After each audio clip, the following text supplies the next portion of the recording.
జై భీమ్.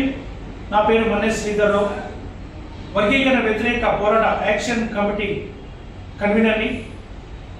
ఈ ఆదివారం జరగబోయే బాబాసాహెబ్ అంబేద్కర్ విగ్రహం దగ్గర వర్గీకరణ వ్యతిరేకంగా నిరసన కార్యక్రమం జరుపుతున్నాము.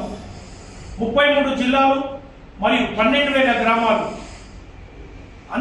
అన్ని మాలా సంఘాలకు, మాలా సోదరులందరికీ విజ్ఞప్తి చేస్తున్నాం ఏంటంటే, ఆదివారం రోజు 11 గంటలకు ట్యాంక్ బండ్ విగ్రహం దగ్గరికి రావాలని చెప్పి అన్ని కుల సంఘాలకి, అంబేద్కర్ సంఘాలకి, మరి 33 జిల్లాలో ఉన్న మన మాలా సోదరులందరికీ మేము విజ్ఞప్తి చేస్తున్నాం.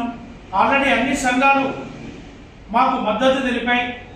ఎవరైనా సరే మాలా జాతి నాకెందుకులే అనుకుంటే ఎవరు రావే అవసరం లేదు.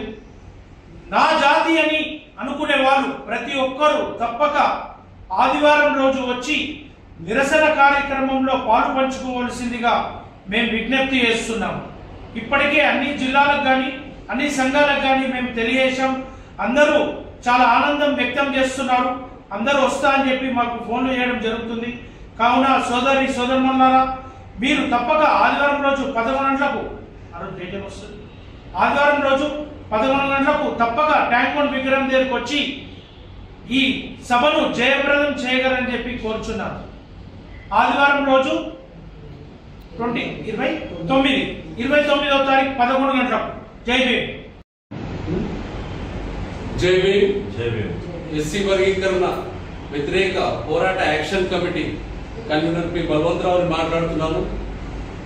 ఈ వచ్చే ఆదివారం రోజున తెలంగాణలో ఉన్న 33 జిల్లాల్లో ఉండే మాలలు, మొత్తం 12 గ్రామాన ఉండే మొత్తం మాల సమాజం మొత్తం కూడా ఈ రోజు ఎస్సీ వర్గీకరణ వ్యతిరేక సుప్రీంకోర్టును వ్యతిరేకించాల్సిందిగా కోరుతూ మనమందరం కూడా ఐక్యత రాగం వినిపించాల్సిన అవసరం ఉంది.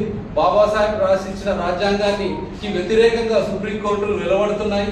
మొత్తం మన మాల జాతి అంతా ఐక్యత వచ్చే ఆదివారం రోజు పెద్ద ఎత్తున నిరసన వ్యక్తం చేసి విజయవంతం చేయవలసిందిగా మేము కోరుతున్నాము. జై భీమ్.